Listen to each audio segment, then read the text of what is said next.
ABC Radio Hobart and across Tasmania. This is your afternoon. There's Thanksgiving every year for the service of one young Tasmanian. It happens at the school he went to, where the grade 12 class votes on the good man of their grade, and it's the Ben Chuck Good Man Award. Dr. Rob McEwen's the headmaster of the Hutchins School. Hello, Dr. McEwen. Who was Ben Chuck? Oh, hello, Helen.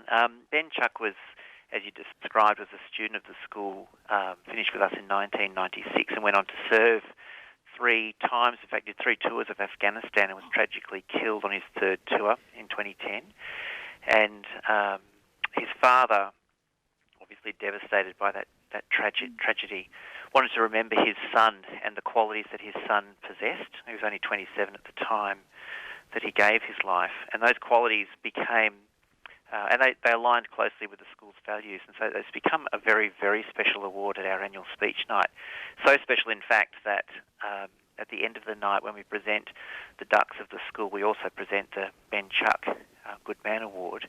And the rousing response that we get from the community for that particular young person and the qualities that they demonstrate is quite overwhelming and rather emotional. And it's the award that's held in probably the highest regard amongst our school community. But I should mention, when I say good man, those qualities were confidence, compassion and gentleness, and the school's values of humility, compassion, courage and kindness aligned closely. So we're talking about a person that's rather special, and we need lots and lots more of them in our community. Do you mark a wide range of military history within your old boys? We do. In fact, I arrived at the Hutchins School just over 3.5 years ago, and when I walked into the chapel, I was quite moved by the size of the honour boards, because Hobart is but certainly back at World War I times, it was a small community, and this was a small school, and yet these honour boards are enormous. This morning I was having a look at them in readiness for our own Anzac Day services next week, and I saw on the Second World War, for example, there were 659 names of old boys that served in World War II. It's unbelievable, of which 51 gave their life. I think in the World War I board there are over 350 names.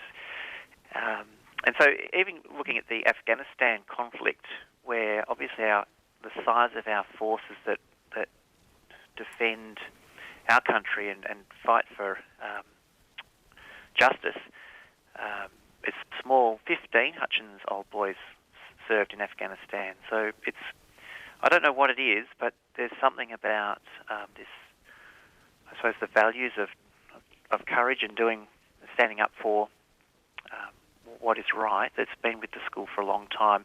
I'd say the school, but to be honest, when we talk about the Anzac spirit, we're really talking about an Australian spirit. So it's society-wide. It's just that being a boys' school, obviously there were lots that served.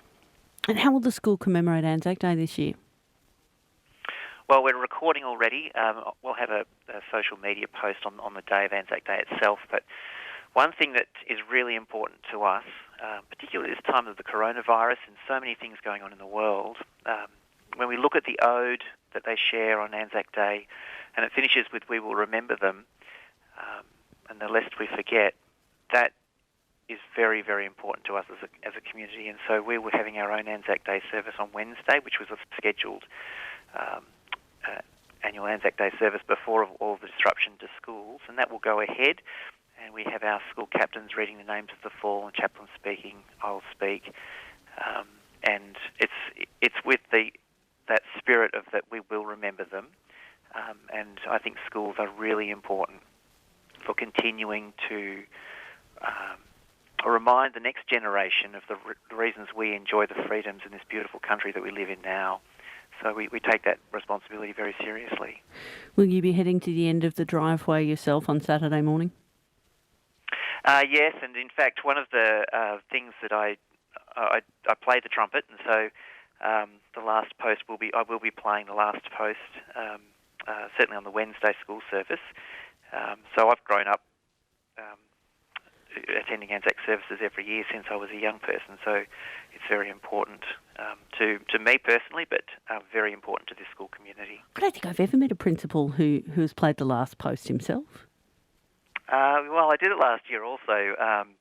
I don't choose to do it, but sometimes the boys get a little bit nervous and playing in front of their peers, and so I think it was Remembrance Day I did last year, which may have surprised a few of the boys when I turned up to do that. But it's part of what I did. Yeah. A special contribution to the neighbourhood this weekend too. Absolutely. I don't know if I'll be particularly welcomed, depending on the time of the day, of course, but no, on that particular day, Anzac Day, with dawn services that used to see us all gathering at very early hours, I'm sure our whole community will stop and reflect. Yeah. Now look, if there is any day of the year, there probably is only one day of the year when the neighbourhood is happy to be woken by the sound of a brass instrument, and this is it. That's right. I won't be doing it the day after. No rehearsal the day before either. Can we just clarify? Certainly not at the end of the driveway. There Great. might be a little rehearsal beforehand, but not at the end of the driveway, and certainly not early in the morning. Thank you very much. Dr. Rob McEwen, Headmaster of the Hutchins School.